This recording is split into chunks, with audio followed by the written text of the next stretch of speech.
Hi guys, welcome back to my channel. তোমরা সবাই কেমন আছো? আশা করি তোমরা সবাই খুব ভালো আছো, আমিও খুব ভালো আছি। তো আজকের এই ভিডিওটা তোমাদের রিকোয়েস্টেই আমার ম্যাঙ্গো ফুড চ্যালেঞ্জের ম্যাঙ্গো চিকেন রেসিপি তোমরা বলেছিলে, তাই আমি এটা শেয়ার করছি। তো চলো ভিডিওটা স্টার্ট করা যাক। তো ফার্স্টে আমি এখানে চিকেন নিয়েছি। তো চিকেনের মধ্যে আমি এখানে লবণ দিচ্ছি আর হলুদ গুঁড়ো। তো আর সাথে তোমাদের কাছে যদি ভিনিগার বা লেবু থাকে, লেবু না থাকলে ভিনিগার দেবে, আর ভিনিগার না থাকলে লেবু দেবে, যে কোনো একটা। আমার কাছে দুটোই ছিল, কিন্তু আমি লেবুটা বেশি ভালো লাগে তাই আমি লেবুটা দিলাম। তো এটা ভালো করে মিক্স করে এটা আমি ম্যারিনেশনের জন্য 1 ঘন্টা, হ্যাঁ 1 ঘন্টা মতোই রেখে দেবো। তোমাদের কাছে টাইম না থাকলে আধ ঘন্টা রাখতে পারো। তো এরপর আমি এখানে কিছু কেটে নেব, যেগুলো মাংসে সাধারণত লেগে থাকে। তো চলো। তো ফার্স্টে আমি এখানে পেঁয়াজ কাটবো। তো পেঁয়াজ আমি এখানে নিয়েছিলাম বড় সাইজের 5টা। তোমরা যদি ছোট সাইজ নাও তাহলে একটু বেশি নেবে, 6টা থেকে 7টা। আর বড় সাইজ হলে 4টা বা 5টা হলেই চলবে। তো চলো পেঁয়াজগুলো কেটে নেওয়া যাক।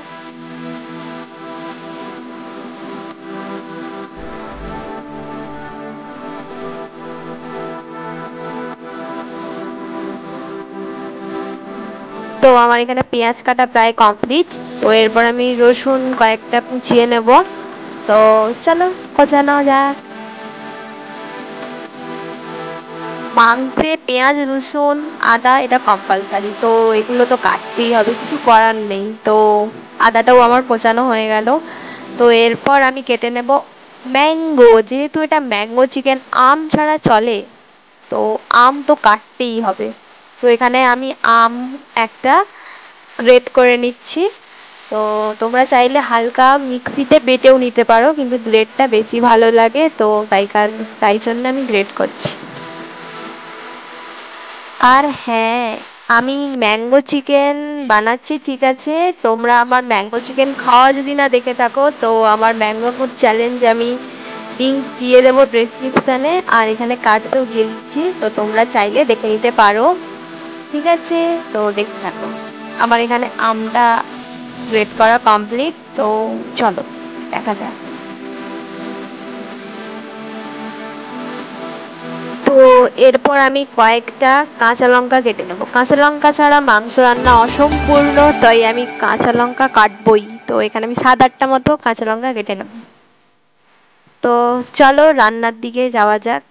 তো ফার্স্টে আমি একটু কড়াইটা গরম হওয়ার অপেক্ষায় ছিলাম। তো এরপর আমি সর্ষের তেল দিয়ে দিলাম। সর্ষের তেল এখানে তোমরা 3 থেকে 4 চামচ দেবে। তো এটা গরম হয়ে যাওয়ার পরে আমি পেঁয়াজগুলো ছেড়ে দেবো। পেঁয়াজগুলো ভাজা হতে থাক। পেঁয়াজগুলো একটু ব্রাউন কালার হয়ে গেলে তারপর আমি এর মধ্যে সব দিয়ে দেবো। তো চলো দেখতে থাকো।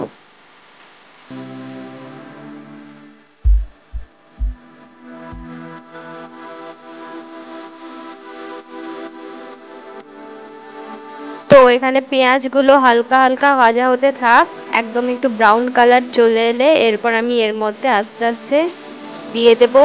ফার্স্টে দিচ্ছি আমি আদা কুচি। আদাগুলো যে গ্রেট করে রেখেছিলাম, গ্রেট করে কুচিয়ে রেখেছিলাম, দিয়ে হালকা করে একটু থেতো করে নিয়েছিলাম, তো ওটা দিয়ে দিলাম। তো আদার গন্ধটা যাওয়া অবধি একটু 5 মিনিট মতো নেড়ে ছেড়ে এরপর আমি দিয়ে দেবো রসুন কুচি। কাঁচা লঙ্কাগুলো চিড়ে রেখেছিলাম, তো এরপর কাঁচা লঙ্কাগুলো দিয়ে দিলাম। তো এগুলো ভেজে নেব, কাঁচা গন্ধটা যাওয়া অবধি ভাজতে হবে। তো এরপর কারিয়া পাতা দিয়ে দেব। কারিয়া পাতা আমাদের বাড়ির গাছের। তো চলো দেওয়া যাক। কারিয়া পাতা দিলে কি বলতো, একটা দারুণ গন্ধ আছে, তো ওই কারণেই দেওয়া। তোমরা যদি না খেয়ে থাকো তো নাও দিতে পারো, কোনো অসুবিধে নেই, অপশনাল এটা।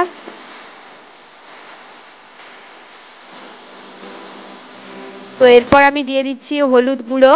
হলুদ গুঁড়ো যেহেতু আগে দিয়েছি মাংসে, তো অল্প দিলেই চলবে। এরপর দিচ্ছি শুকনো লঙ্কার গুঁড়ো, অল্প দিলাম, কেননা প্রত্যেকবারে আমার ঝাল বেশি হয়ে যায় সব জিনিস। তো এরপর দিলাম কাশ্মীরি লঙ্কা গুঁড়ো, রঙটা ভালো আসার জন্যে। তো ভালো করে মশলাটা ভেজে নেব। তো মশলাটা ভাজা হয়ে গেছে। তো এরপর আমি দিয়ে দিচ্ছি আমটা, যেটা আমি গ্রেট করে রেখেছিলাম, তো ওইটা আমি দিয়ে দিলাম।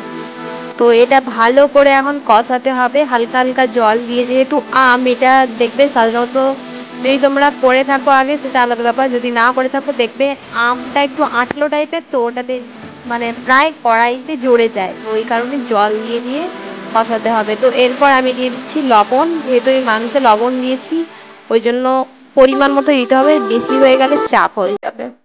তো এটা ভালো করে কষাতে হবে। তো চলো,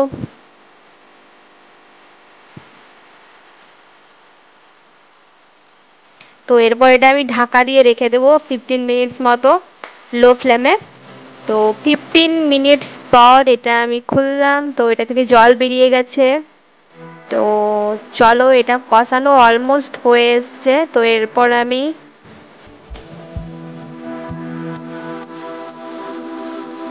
জিরে গুঁড়ো আর ধনে গুঁড়ো এটা দিলাম অল্প অল্প পরিমাণ মতো।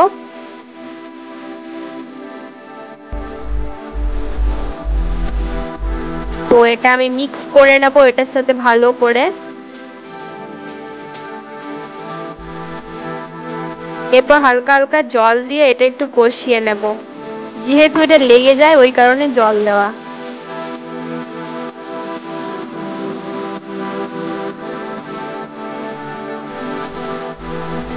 তো এটা অলমোস্ট কষানো কমপ্লিট। তো চিকেনটা দিয়ে দেবো এরপর, যেটা ম্যারিনেশনের জন্য রেখেছিলাম, ম্যারিনেশন করে রেখেছিলাম, সেটা আমি এখন দিয়ে দিলাম।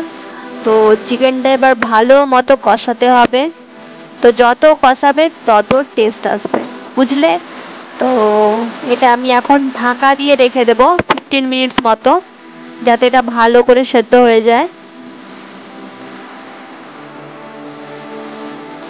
তো তোমরা দেখতেই পেলে কতটা মাংসে জল বেরিয়েছে। তো এরপর আমি দেখবো যে কতটা কি সেদ্ধ হয়েছে, বা আর যদি কিছুক্ষণ রাখতে হয় তো রেখে তারপরে আমি এটা সার্ভ করে দেবো।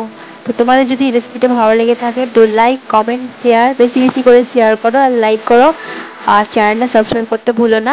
আর পাশে থাকা বেল আইকনটা ক্লিক করে দিও, যখন এই ভিডিও আপলোড করবো তোমরা সঙ্গে সঙ্গে দেখতে পেয়ে যাবে। তো নেক্সট ভিডিও দেখা হচ্ছে। Till then tata, bye bye, love you.